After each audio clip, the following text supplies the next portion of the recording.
सरकार शेतकरी विरोधी सरकार आहे हे काल लक्षात आलं असेल. गेले कित्येक दिवसापूर्वी महाराष्ट्रामध्ये अतिवृष्टी झाली आणि शेतकरी उद्ध्वस्त झाला.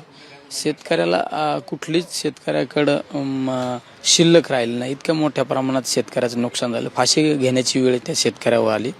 त्यावेळेस आमच्यासारख्या लोकांनी प्रत्येक बांधाव गेलो आम्ही आणि या अधिकाऱ्यांना पंचनामे करायला लावले. पण प्रत्यक्षरित्या ही अतिवृष्टी केंद्र सरकारकडून जी त्या ठिकाणी अतिरिक्त आपण मदत मागितली, ती मदत जी अपेक्षित मागणं होती गरजेचं होतं ती मागितली नाही. राज्याच्या कृषी मंत्र्यांचं स्टेटमेंट आहे, रेकॉर्डवर स्टेटमेंट आहे. त्यांनी सांगितले की 14 लाख हेक्टर शेतीचं नुकसान झाले आणि त्याबाबत आम्ही केंद्र सरकारला मागणी केलेली आहे.